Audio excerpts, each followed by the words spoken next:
పుస్తలమ్మైనా పులుసు తినాలంటారు. అలాంటి పులుసకు వచ్చిన అడ్డంకేమిటి? పులుస ప్రియుల ఆందోళనకు కారణమేంటి? గోదావరిలో ఏమిటా కలకలం? చూద్దాం.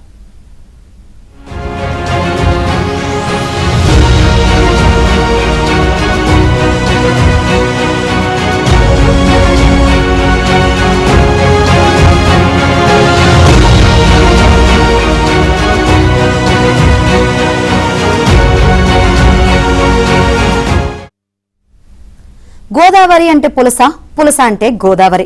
నోరూరించే ఈ పులస చేపను పుస్తరమ్మైన కొనుక్కొని తినాలి అని సామెత ఉంది. వర్షాకాలం వస్తే గోదావరికి ఎర్రనీరు ఎలా పోటెత్తుతుందో పులస కూడా అలా సముద్రం నుంచి గోదావరికి ఎదురీది జనం నోట్లోకి జారుతుంది. ఈ ఏడాది ఎల్నినో ప్రభావం చివరకు పులస పైన పడింది. భారీ వానలు లేక వరద కూడా తక్కువగా ఉండడంతో గోదావరిలో అసలు పులస జాడే కనిపించడం లేదు. ఈ పాటికి పులస ప్రియులు లొట్టలేసుకుని తినే సమయం. కానీ ఆగస్టు దాటిపోతున్నా పులస కనిపించడం లేదు.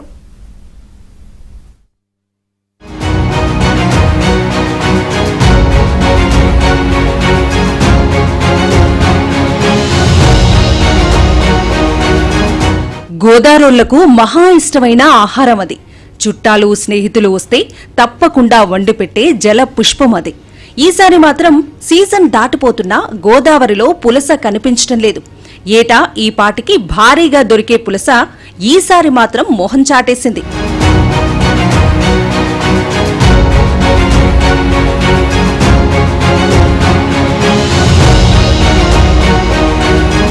పులసకు ఎల్నినోకు ఒక లింక్ ఏర్పడింది.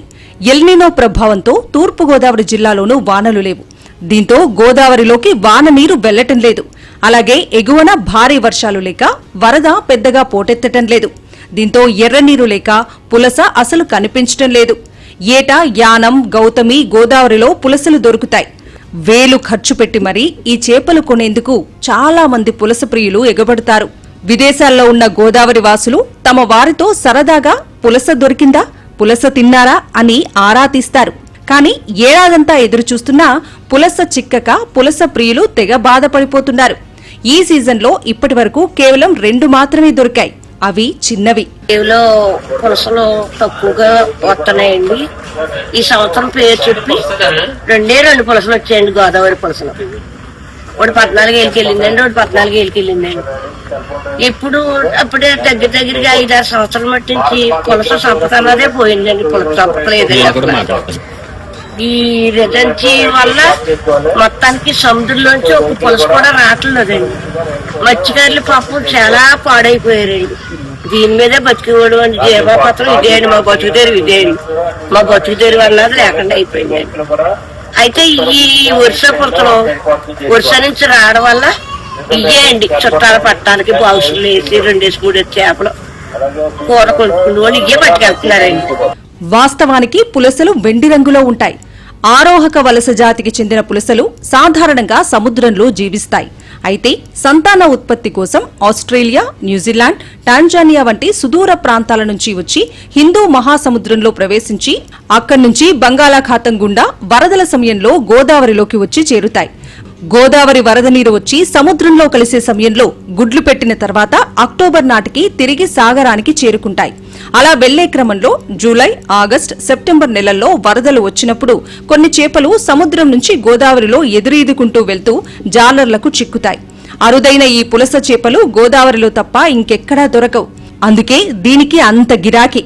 వాస్తవానికి పులస సముద్రంలో ఉంటే విలన చేప, నదిలో దొరికితే పులస అవుతుంది. గత 10 రోజుల నుంచి గౌతమి, గోదావరిలోకి ఎర్రనీరు రావటంతో పులసలు వచ్చి పడుతున్నాయి. వాస్తవానికి ఈ పులస యానం వద్ద సముద్రం నుంచి ఎగువకు గోదావరిలో ఎగబాకుతూ ధవళేశ్వరం వరకు ఎదురెళ్తాయి.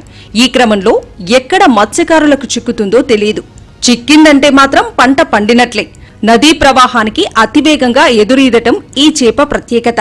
పులస చనిపోయినా 2 రోజుల వరకు కూడా పాడవకుండా ఉండటం మరో విశేషం. వేలంపాటలో పాల్గొన్న వ్యక్తుల ఆధారంగా రేటు పెరుగుతుంది. సముద్రానికి దగ్గరగా ఉండే యానం, కోనసీమ ప్రాంతాల్లో గతేడాది కిలో చేప 25,000కు పలికింది. గోదావరి జిల్లాలో పులస కోసం అనేక మంది నేతలు, ప్రముఖులు ముందే అడ్వాన్సులు ఇచ్చేసి చేపను చేజిక్కించుకుంటారు. కానీ ఈ ఏడాది చేప దొరక్క అడ్వాన్సులు తిరిగి ఇచ్చేశారు. గోదావరిలోకి ఎదురీదుకుంటూ వెళ్లటం వల్లనే పులసలకు అంత టేస్ట్. ఈ పులస చేపల్లో ఆడ మగ చేపలుండగా వీటిలో ఆడ చేపకు ధర ఎక్కువ. వాస్తవానికి కొన్నేళ్లుగా గోదావరిలో పులస లభ్యత తగ్గిపోయింది. సముద్ర జలాలు కాలుష్యం కావటం, సముద్రంలో చమురు సంస్థల డ్రెడ్జింగ్ వలన అనేక చేపలు మరణిస్తున్నాయి. రోజులు వచ్చినప్పటికీ జీవనాధారం అనేది పులస చాలా అరుదుగా పడేది. ఈ జూన్, జూలై, ఆగస్టు నెలలో వెళ్ళేటప్పటికి ప్రత్యేకంగా దాని మీద మాకు వేట అనేది జరిగేది. దాని కారణంగా మా మత్స్యకారులకి ఏ ఇబ్బంది లేకుండా ఈ 3 నెలలు కూడా పులస పడేటప్పుడు చాలా ఆనందంగా ఉండేది, సంతోషకరంగా ఉండేది.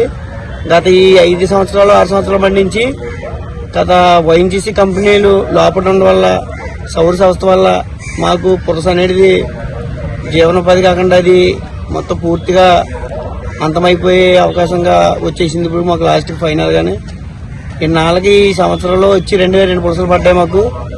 అదన్నా ఒకటి 15,000కి, ఒకటి 13,000కి ఎంతగా వెళ్ళింది పులస అవి కూడా. ఎందుకంటే దీని మీద ప్రభుత్వాలు ఏమన్నా ఈ కంపెనీల ద్వారా అక్కడ గాడి కొంచెం ఇబ్బంది లేకుండా లోతు చేయడం అనేది జరిగితే మాకు మళ్ళీ పులస అనేది మునుపుట్లాగే పడతాం అనేది జరుగుతాయి. అదే సమయంలో సముద్రం, గోదావరి కలిసే మొగ ప్రాంతంలో ఇసుక మేటలు పేరుకుపోవడంతో పులస గోదావరిలోకి రావటం తగ్గిపోతోంది. అలాగే మత్స్యకారులు భారీ వలలతో వేటాడే సమయంలో తల్లి పులసలు చిక్కటంతో సంతానం తగ్గిపోతోంది. అందుకే వలకు గుడ్డుతో ఉన్న తల్లి చేప కనిపిస్తే నదిలో వదిలేయాలని మత్స్యశాఖ ఎప్పటినుంచో ప్రచారం చేస్తోంది. ఈ ఏడాది మాత్రం ఎలినినో కారణంగా పులస దొరకటం లేదు.